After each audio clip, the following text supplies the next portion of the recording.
Hello everyone, welcome back to my YouTube channel. आज की class में हम रिवीजन करेंगे 25 जनवरी 2024 के करंट अफेयर्स का। तो चलिए शुरू करते हैं आज की अपनी इंपॉर्टेंट क्लास बिना टाइम वेस्ट किए। क्लास पसंद आए तो क्लास को शेयर और लाइक जरूर कर दीजिएगा। तो देखिए, फर्स्ट क्वेश्चन है आज का अपना। हाल ही में भारतीय वायुसेना ने अरब सागर में एक्स डेजर्ट नाइट अभ्यास किसके सहयोग से किया है? तो ये किया है यूएई और फ्रांस के सहयोग से। तो देखिए, डेजर्ट नाइट अभ्यास तो ये इंडिया, फ्रांस और यूएई तीनों देश मिलकर करते हैं। और इसके अंदर जो संयुक्त अरब अमीरात है यूएई, ये पहली बार शामिल हुआ है। और ये जो एक्सरसाइज है ये एयरफोर्स वायुसेना की अभ्यास है। इसके बाद देखिए, इसका आयोजन हुआ है अरब सागर के ऊपर। नेक्स्ट क्वेश्चन है अपना, ललन टॉप में देखिए वरुण, गरुण, शक्ति, ये तीनों एक्सरसाइज फ्रांस और भारत के द्वारा की जाती है। जाए तलवार, डेजर्ट साइक्लोन, ये भारत और यूएई के द्वारा की जाती है। जिम्बेक्स कौन सी है? जिम्बेक्स और सिन्यू मैत्री अभ्यास, ये भारत और जापान के द्वारा की जाती है। सहयोग काइटिन, द्रमगोर्जियन, ये भारत और जापान के द्वारा किया जाता है। नेक्स्ट है नेट पोलरेक्स 9, ये जो एक्सरसाइज है ये प्रदूषण रोकथाम से संबंधित है और इसका आयोजन हुआ है गुजरात के अंदर। फिर देखिए हरिमो शक्ति एक्सरसाइज, ये भारत और मलेशिया के द्वारा किया जाता है। संप्रीति एक्सरसाइज और बंगोसागर एक्सरसाइज, ये भारत और बांग्लादेश के द्वारा किया जाता है। इसके बाद देखिए वज्र प्रहार एक्सरसाइज, ये भारत और यूएसए के द्वारा किया जाता है। फिर देखिए नेक्स्ट क्वेश्चन है आज का अपना। हाल ही में किस देश की सेना में उन्नत घरेलू ड्रोन अब्बाबील 4, अब्बाबील 5, अराश, बाबर और करार शामिल किए गए हैं? तो ये शामिल किए गए ईरान के। तो देखिए ईरान, यहाँ पर अभी 5 यूएवी मतलब मानव रहित विमान ड्रोन अननेम्ड एयर व्हीकल जो है शामिल किए गए हैं सेना के अंदर। तो देखिए इसमें अब्बाबील 4 है और अब्बाबील 5, ये जो है निगरानी और टोही मतलब यूएवी है, मतलब अननेम्ड एयर व्हीकल है, ये गश्ती व्हीकल है और साथ ही में ये डेटा संग्रहित करने वाला है। कौन कौन से है ये? अब्बाबील 4 और अब्बाबील 5। इसके बाद देखिए तीसरा और चौथा है अराश और बाबर, तो ये सटीक आत्मघाती ड्रोन है, मतलब सुसाइटेबल ड्रोन है। इसके बाद देखिए मतलब ये जहाँ पे भी अटैक करेंगे ये खुद भी नष्ट हो जाएंगे और उस जगह को भी नष्ट कर देंगे, अराश और बाबर ड्रोन। नेक्स्ट है करार, तो ये अधिक ऊंचाई पर उड़ान भरने में सक्षम है। तो ये 5 ड्रोन है जो कि हाल ही में ईरान के द्वारा सेना में शामिल किए गए हैं। इसके बाद देखिए ईरान, यहाँ की राजधानी है तेहरान और ईरान के रामसर स्थान पर रामसर कन्वेंशन हुआ था 2 फरवरी 1971 को आर्द्रभूमि के संरक्षण के लिए। अगर एग्जाम में पूछे कि भारत में कितने आर्द्रभूमि साइट्स है तो ये है 75। नेक्स्ट है ललन टॉप में देखिए एससीओ 2023 का होस्ट ये भारत था। हेडक्वार्टर स्थित है एससीओ का बीजिंग चाइना के अंदर और अभी इसका 9th सदस्य बना है ईरान।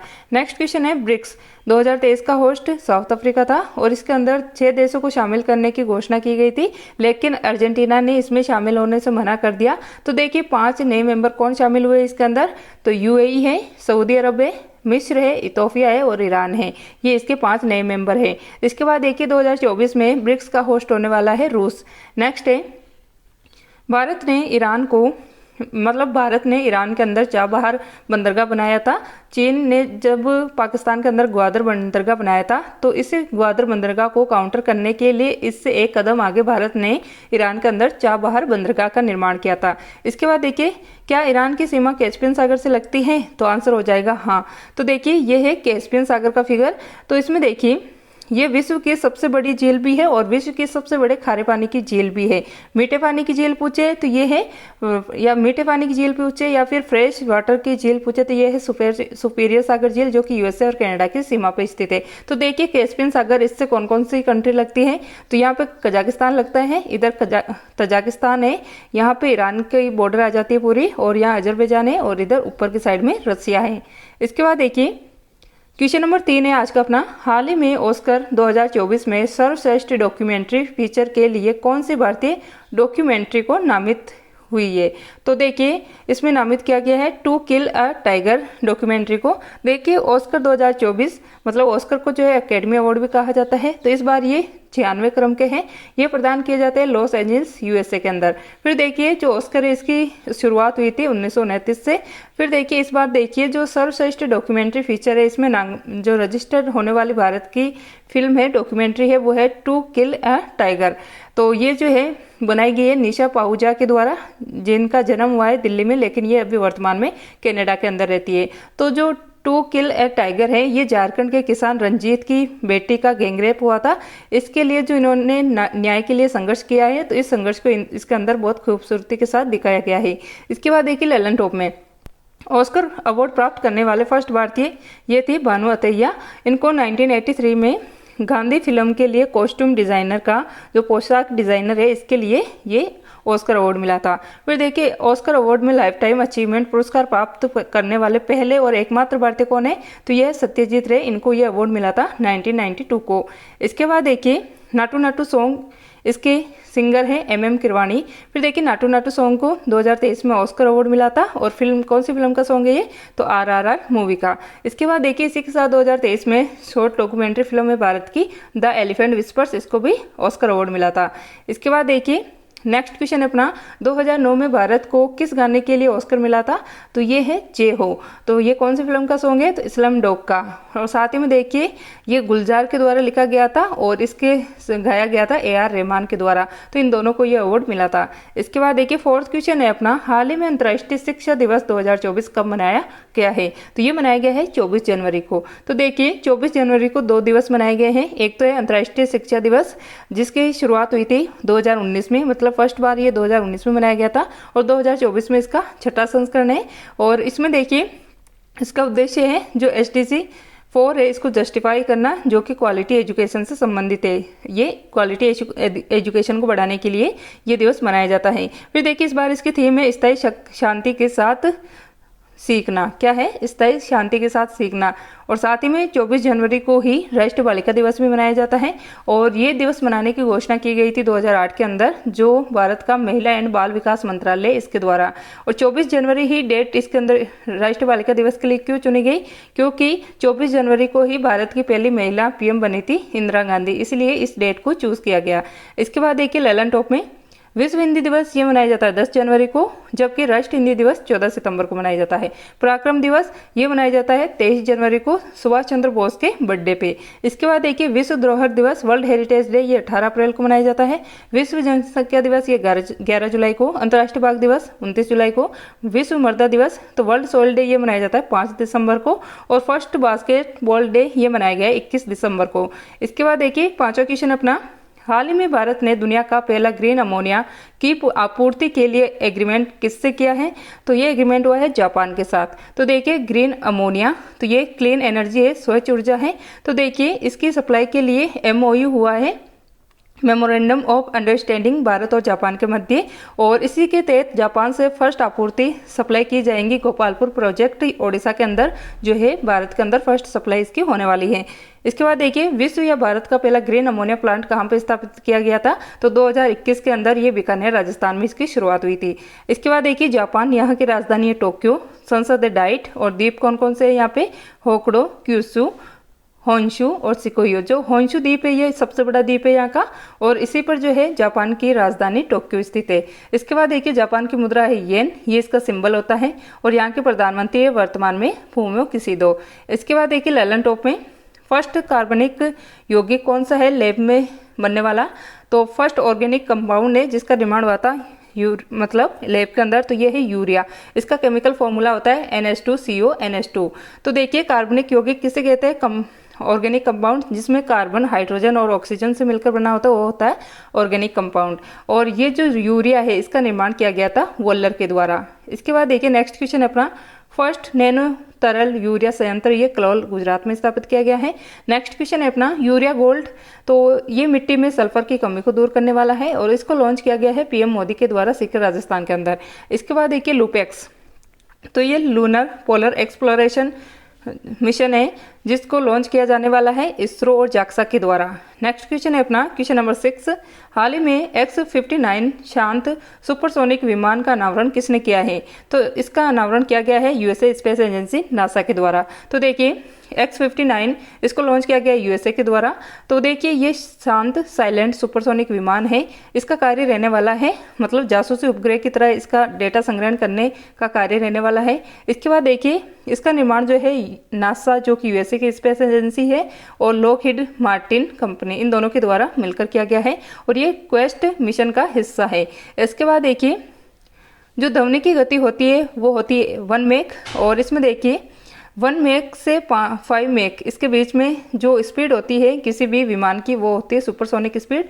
और भारत में है ब्रह्मोस मिसाइल जो कि सुपरसोनिक क्रूज मिसाइल है और 1 से कम पे होती है सबसोनिक स्पीड की मिसाइल और 5 से आगे की होती है वो होती है हाइपरसोनिक स्पीड की मिसाइल जो कि भारत में अभी नहीं है। इसके बाद देखिए ललन टॉप में ब्रह्मोस, तो ये भारत और रूस के द्वारा मिलकर बनाई गई थी और ये भारत की सुपरसोनिक मिसाइल है। तो ये सुपरसोनिक क्रूज मिसाइल है। इसका मतलब होता है फायर एंड फॉरगेट, दागो और भूल जाओ, इस सिद्धांत पर ये कार्य करती है। इसके बाद देखिए रूस की स्पेस एजेंसी है रोसकॉस्मोस। नेक्स्ट है भारत एयर डिफेंस सिस्टम का नाम क्या है तो समर है और ये सरफेस टू एयर मिसाइल है और इसके अंदर 2 आकाश मिसाइल भी लगी हुई है। इसके बाद देखिए इसरो, इसकी स्थापना हुई थी 15 अगस्त 1969 को। हेडक्वार्टर स्थित है इसका बेंगलुरु कर्नाटका में। हेड इसके वर्तमान में एस सोमनाथ जिनकी ऑटोबायोग्राफी है शेर जिसने चांदनी पी ली। इसके बाद देखिए ये अपने उपग्रह जो है कहाँ से लॉन्च करता है तो सतीश धवन अंतरिक्ष केंद्र श्री हरिकोटा आंध्र प्रदेश से। इसके बाद देखिए क्वेश्चन नंबर 7 है आज का अपना। हाल ही में भारत के इक्विटी मार्केट ने विश्व में कौन सा स्थान हासिल किया है तो भारत का स्थान है इसके अंदर 4th। तो देखिए स्टॉक एक्सचेंज कह दो या फिर शेयर मार्केट कह दो या फिर इक्विटी मार्केट कह दो, ये तीनों एक ही होते हैं। तो इसमें टॉप 5 कंट्री है इसके अंदर। फर्स्ट पे है यूएसए, सेकंड पे चीन है, थर्ड पे जापान है और भारत 4th रैंक पे आ गया है हांगकांग को पीछे छोड़कर। तो हांगकांग की इस बार रैंक है 5th और भारत की है 4th। इसके बाद देखिए भारत का शेयर मार्केट कितना है 4.33 ट्रिलियन डॉलर और यूएसए का पूछ ले तो 50+ ट्रिलियन डॉलर। इसके बाद देखिए ललन टॉप में नेस्डॉक, तो ये यूएसए का शेयर मार्केट है। कॉस्पी ये कोरिया का है। नेशनल स्टॉक एक्सचेंज तो ये भारत का है और इसका इंडेक्स होता है उसे कहते हैं निफ्टी और इसकी स्थापना हुई थी 1992 में। हेडक्वार्टर स्थित है इसका मुंबई के अंदर। इसके बाद देखिए जापान का है निक्की बॉम्बे स्टॉक एक्सचेंज, इसकी स्थापना हुई थी 1875 में और ये एशिया का सबसे पुराना स्टॉक एक्सचेंज मार्केट है। इसके बाद देखिए इसका हेडक्वार्टर कहाँ पे स्थित है तो दलाल स्ट्रीट मुंबई के अंदर और इसका इंडेक्स है इसको कहते हैं सेंसेक्स। नेक्स्ट क्वेश्चन है अपना। जो नेशनल स्टॉक एक्सचेंज है और बॉम्बे स्टॉक एक्सचेंज है इसको रेगुलेट करने का कार्य रहता है security exchange board of India SEBI का कार्य रहता है जिसकी स्थापना हुई थी 1988 के अंदर और एक्ट कौन सा है तो 1992 का। अभी इसकी फर्स्ट महिला हेड बनी है माधवीपुरी बुच। इसके बाद देखिए क्वेश्चन नंबर 8 है टेनिस के युगल वर्ग में शीर्ष वरीयता हासिल करने वाले सबसे उम्रदराज खिलाड़ी कौन होंगे तो ये है रोहन बोपन्ना। तो देखिए टेनिस डबल्स के अंदर वर्ल्ड की फर्स्ट रैंकिंग पे अभी चल रहे हैं रोहन बोपन्ना और मैथ्यू अल्डेन। तो देखिए रोहन बोपन्ना ये भारत के हैं और मैथ्यू अल्डेन ये ऑस्ट्रेलिया के हैं। तो देखिए रोहन बोपन्ना ये विश्व के सबसे उम्रदराज टॉप रैंकर है जिनकी एज है 43 ईयर्स। इसके बाद देखिए नेक्स्ट है विश्व कॉफी सम्मेलन जो कि 5वें क्रम का था। इसका आयोजन हुआ है भारत के मंगलुरु के अंदर और विश्व कॉफी सम्मेलन का ब्रांड एम्बेसडर बनाया गया है रोहन बोपन्ना को। इसके बाद देखिए नेक्स्ट क्वेश्चन है ललन टॉप में देखिए WTA player of the year ये इगा स्विएटेक को बनाया गया है और ये पोलैंड की खिलाड़ी है। फिर देखिए अमेरिकन ओपन 2023 US ओपन 2023 तो इसमें मेल में जीतते हैं नोवाक जोकोविच और फीमेल में कोको गॉफ जो कि यूएसए की रहने वाली है। इसके बाद देखिए डेविस कप 2023 जो कि टेनिस का कप है ये इटली ने जीता है। टेनिस में ओलंपिक पदक जीतने वाले भारतीय खिलाड़ी ये है लिएंडर फ्रेस जिन्होंने कांस्य पदक जीता है। फिर देखिए हाल ही में क्वेश्चन नंबर 9 है हाल ही में एंटीबायोटिक के अति प्रयोग को रोकने के लिए ऑपरेशन अमृत किसने प्रारंभ किया है तो ये ऑपरेशन लॉन्च किया गया है केरल गवर्नमेंट के द्वारा। तो देखिए ऑपरेशन अमृत इसको प्रारंभ किया गया है केरल के द्वारा और क्यों किया गया है तो एंटीबायोटिक के अति प्रयोग को रोकने के लिए। इसके बाद देखिए नेक्स्ट क्वेश्चन अपना ललन टॉप में देखिए ऑपरेशन अजय ये इजराइल में फंसे भारतीयों को वापस लाने के लिए चलाया गया है। ऑपरेशन सर्वशक्ति अभियान ये भारतीय सेना के द्वारा चलाया गया है आतंकवादियों का सफाया करने के लिए। नेक्स्ट है ऑपरेशन करुणा, तो ये म्यांमार के अंदर चलाया गया है राहत के लिए। ऑपरेशन कावेरी ये सूडान के अंदर, और ऑपरेशन दोस्त ये तुर्की और सीरिया के अंदर जो भूकंप आया था इसके अंदर सहायता करने के लिए। फिर देखिए क्वेश्चन नंबर 10 है, हाल ही में बीसीसीआई ने Colonel CK Naidu lifetime achievement award से किसे सम्मानित किया है? तो इससे सम्मानित किया गया है रवि शास्त्री को और फारूक इंजीनियर को। तो देखिए बीसीसीआई, इसके हेड है वर्तमान में रोजर बिन्नी, और इसी के द्वारा भी CK Naidu lifetime achievement award ये 2 जनों को दिया गया है। तो देखिए एक तो है पूर्व कोच रवि शास्त्री और एक है फारूक इंजीनियर, इन दोनों को लाइफ टाइम अचीवमेंट अवार्ड दिया गया है। इसके बाद देखिए ललन टॉप में इसी के कुछ और अवार्ड है। तो देखिए पॉली उमरिगर पुरस्कार, इसके अंदर सर्वश्रेष्ठ पुरुष क्रिकेटर का अवार्ड देखिए इसमें 4 साल के दिए गए हैं। 2022-23 का मिला है शुभमंगिल को, 2021-22 का मिला है जसप्रीत बुमराह को, 2020-21 का रविचंद्रन अश्विन को, और 2019-20 का मिला है मोहम्मद शमी को। इसके बाद देखिए सर्वश्रेष्ठ अंतर्राष्ट्रीय क्रिकेटर के अंदर फीमेल का अवार्ड मिला है 2019-20, और 2022-23 का मिला है दीप्ति शर्मा को, और 2020-21 और 2021-22 का मिला है स्मृति मंदाना को। इसके बाद देखिए माधव सिंधिया ट्रॉफी, जो कि रणजीत की ट्रॉफी है, तो इसमें देखिए सर्वाधिक रन के अंदर तो दिया गया है मयंक अग्रवाल को 2022-23 का, और विकेट के अंदर दिया गया है जलज सक्सेना को 2022-23 का। तो ये थे आज की अपनी क्लास। आई होप आपको ये क्लास पसंद आई होंगी। अगर आपको ये क्लास अच्छी लगी तो प्लीज़ इसे लाइक और शेयर करना ना भूलिएगा, और साथ ही में चैनल पर नए हो तो चैनल को सब्सक्राइब करके बेल आइकन को प्रेस कर लीजिएगा। तो मिलते हैं नेक्स्ट क्लास में। क्लास देखने के लिए थैंक यू।